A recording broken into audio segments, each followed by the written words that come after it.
As কুকিংয়ে তোমাদের সবাইকে স্বাগত। আজ তোমাদেরকে বানিয়ে দেখাবো আলু ডিমের পরোটা।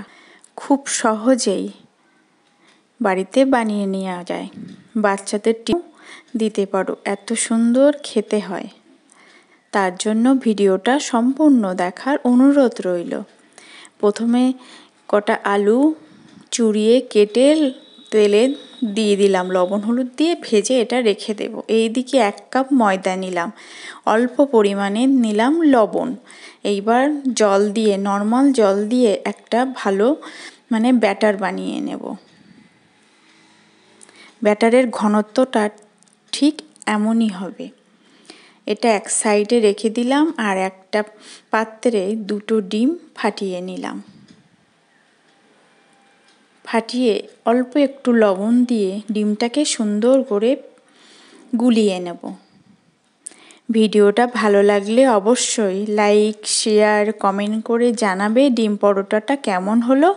সাবস্ক্রাইব করে পাশে থাকার অনুরোধ রইল। এইদিকে আলু ভাজাটা হয়ে গেছে, নিয়েছি একটা পেঁয়াজ কুচি, নিয়েছি শসা কুচি আর লঙ্কা কুচি। প্রথমে একটা প্যানে অল্প সামান্য তেল ব্রাশ করে 1 হাতা দিয়ে দিলাম। দেখো দিয়ে এমন হয়েছে, তখন এইবার দেব, যখন রুটিটা তলা থেকে ছেড়ে দেবে তখন দেব একটু তেল ধার দিয়ে দিয়ে এপিট ওপিট উল্টে ভেজে নেব।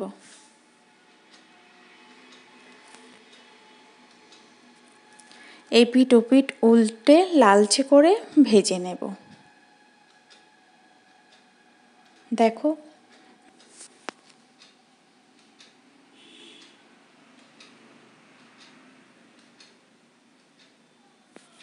এবার একটা প্লেটে তুলে নিলাম। দেখেছো এপিট থেকে ওপিটের খুন্তিটাও দেখা যাচ্ছে, এতটাই হালকা হবে।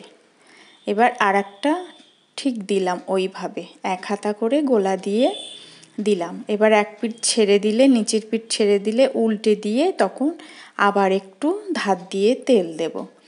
প্রথমেই যদি বেশি তেল দেয়া হয় তখন রুটিটা ছিঁড়ে যাওয়ার ভয় থাকে, তাই প্রথমে তেল ব্রাশ করে গোলাটা দিয়ে তারপরে চাটুই থেকে ছেড়ে দিলে তখন উল্টে তেল দিতে হবে। দিয়ে এপিট ওপিট লালচে করে ভেজে নেব। দেখো এটাও কেমন সুন্দর ফুলে উঠছে, এটাও লালচে করে ভেজে তুলে নেব। এইভাবে আমি সবকটা রুটি বানিয়ে নিলাম। দেখো কতটা সুন্দর আর হালকা দেখতে হয়েছে, ঠিক এমন হবে রুটিটা। এইবার সেই প্যানে একটু সামান্য তেল ব্রাশ করে ডিমের গোলাটা দিয়ে দিলাম, দিয়ে চারিদিকে একটু ছড়িয়ে দিলাম, দিয়ে এইবার একটা করে রুটি ডিমের ওপরে চেপে দেব। চেপে দিয়ে এবার 1 পিঠ উল্টে নেব।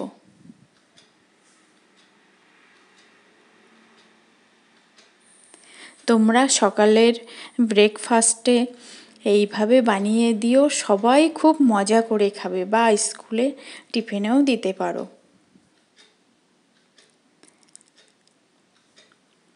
এইবার সেই পেঁয়াজ, শসা, লঙ্কা, সেই আলু ভাজার আলুগুলো দিয়ে দেব, আর দেব টমেটো সস।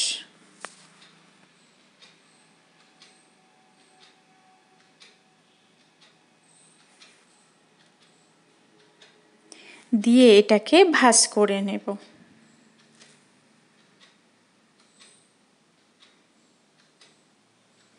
এইভাবেও দিতে পারো, আবার পেঁয়াজ, আলু, শসা, টমেটো একসঙ্গে মাখিয়ে একসঙ্গেই দিতে পারো। দেখো কত সুন্দর দেখতে হয়েছে, খেতে কিন্তু দারুণ মজা। তোমরা একবার হলেও বাড়িতে এইভাবে ডিম আলুর পরোটা বানিয়ে দেখো। আবার ঠিক একইভাবে ডিমের গোলাটা দিলাম, দিয়ে ওপর দিয়ে রুটিটা চেপে দিলাম হাত দিয়ে। এবার 1 পিঠ ভাজা হলে আর 1 পিঠ উল্টে দিলাম, দিয়ে এবার সেই একসঙ্গে আলু, শসা, পেঁয়াজ, কাঁচা লঙ্কা একসঙ্গে তোমরা মাখিয়ে একসঙ্গে দিতে পারো, তাহলে আরও তাড়াতাড়ি হবে এটা বানাতে।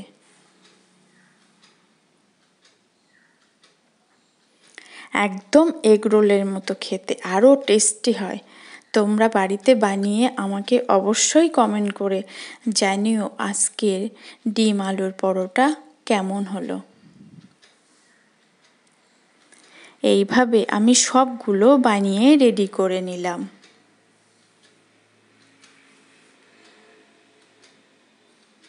দেখতে যেমন সুন্দর, খেতেও কিন্তু খুব টেস্টি হয় ডিম পরোটা।